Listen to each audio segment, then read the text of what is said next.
Hi, I'm Ryan Szymanski, curator for Battleship New Jersey Museum and Memorial. And today we've got a really cool video for you where we look at drawings of the ship again. No, but these drawings show us some equipment that we kind of knew about before but didn't know the right name for, and it gave us some more insight into the question of nuclear weapons on the battleship.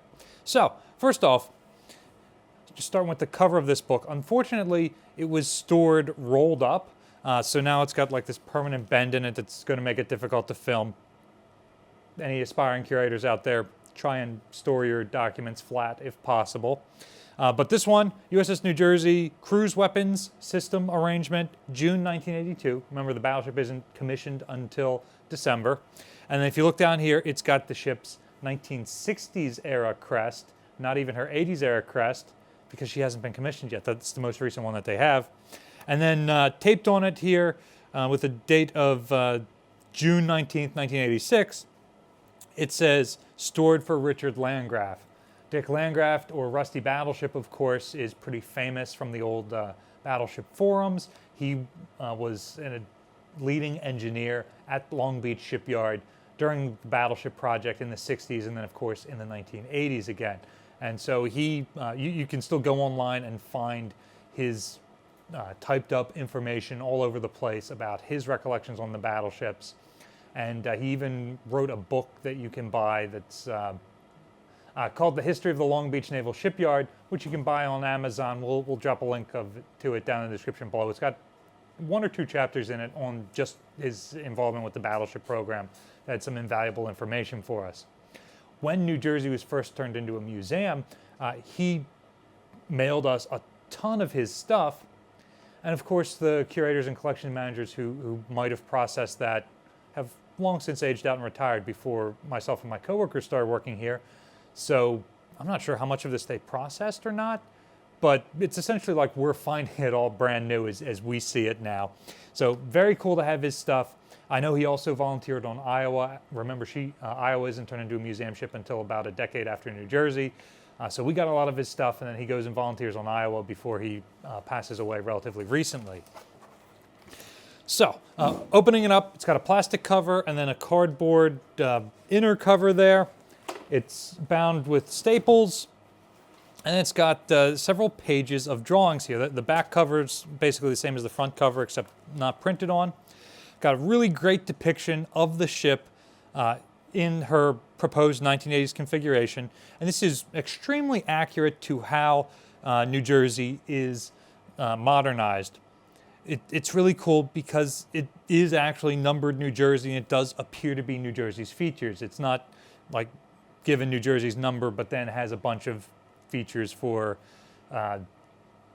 Iowa or Missouri or something like that. It does appear to be New Jersey.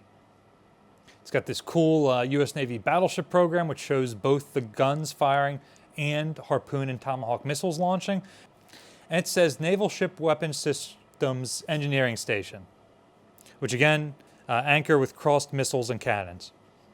So as we flip through, these drawings are mostly based on the booklet of general plans, and they're largely two-dimensional, with the exception of spaces that are being modernized, specifically revolving around the missile systems in the 1980s. So you can see here it's got a couple of these kind of blown up three-dimensionalized spaces which depict the Phalanx close-in weapon system, their magazines, and those sorts of things. Interestingly, notice how this page is stapled on right side up. The next page was stapled upside down. But again, we're seeing a bunch of these things, and this is actually the page that I wanted to show you, so we'll go through and come back to this in a minute. Next page is right side up. You can see nothing really on the main deck or second deck is modified for the missile system, so they're all two-dimensional. We get down to third deck, and it's got things like the 400 hertz equipment room, which we've talked about a lot on this channel, the IC switch rooms, which those rooms had always been there. It's not like the 400 hertz rooms that are added, but they're adding specific equipment. So in addition to having the 3D thing there, it also has these exploded out depictions of the spaces that it seems to just show some of the new equipment, not the entire outfitting of the space, but it shows a three-dimensional drawing of the equipment and information on what it is. I come over here, and it looks like it's just a couple of copies of it. So it looks like we've got 3 copies total in this series. So flipping up to the bottom here, this one's actually stapled right side up. So it's got harpoon equipment, it's got other stuff, but the thing that we really want to show you are the Tomahawk equipment rooms, because these rooms have depictions of equipment which are specifically listed as nuclear surety link. And it's EX11 Mod 0. There's one of them in each of the equipment rooms, so one for each of the 8 armored box launchers. Now, we went up to those rooms, and sure enough, this was some equipment that Commander Mellon pointed out to us. If you go back to one of our videos from a year or 2 ago, Commander Mellon served on Missouri along with some other ships, and was one of the missile officers on her, and so he remembered a lot of the nuclear procedures for that ship, and was able to answer a bunch of questions we had about some of the equipment and some of the launching procedures for nuclear weapons.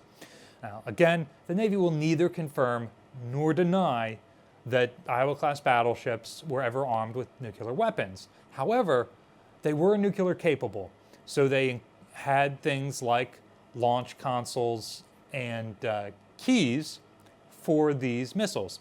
We found the nuclear permission to fire keys a while ago. There's a video we did about that.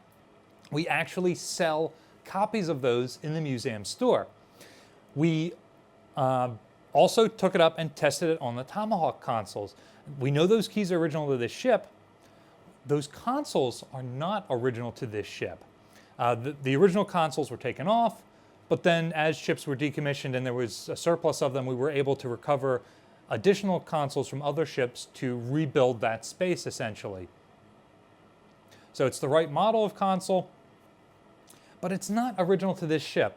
So there's always that lingering doubt, you know, maybe it shouldn't have that nuclear permission to fire key slot in it. Maybe it's not appropriate.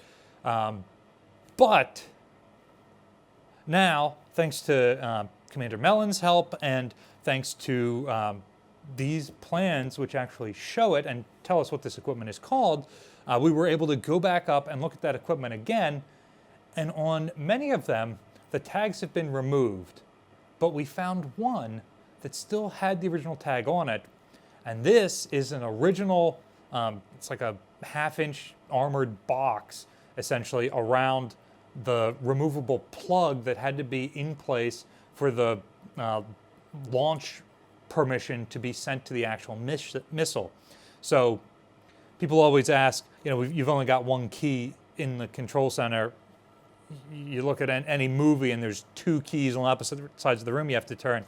Not so with the battleships. There's just one in the launch center that you turn to actually fire it. However, on the other end of the ship, it takes somebody in that space to use some keys to open up the door to this box to insert the plug so that the signal can actually be transmitted from the console to the missile. Without that second person and that plug being installed, then I can turn the key in there and push buttons all I want. It's not going to fire.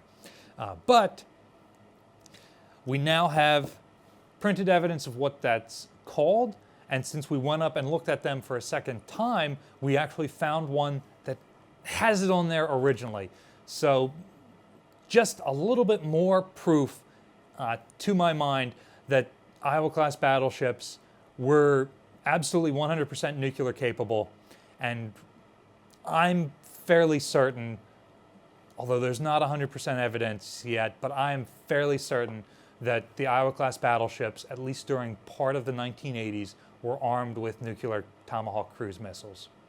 Over the last couple of years, we've made a lot of videos about the ship's potential nuclear weapons based on equipment we've found and new documentation, things like that. Are you convinced yet that the Iowa-class battleships carried nuclear weapons? Let us know in the comment section down below. Battleship New Jersey receives operating support from the New Jersey Department of State. also from a number of other businesses and private individuals like yourselves. We really appreciate your support. Your donations and your information and things like that allow us to fill in some of these blanks and answer some of these mysteries. You can also support us at the donate link in the description below, or by liking, sharing, and subscribing so more people find about the museum and our channel. Thanks for watching.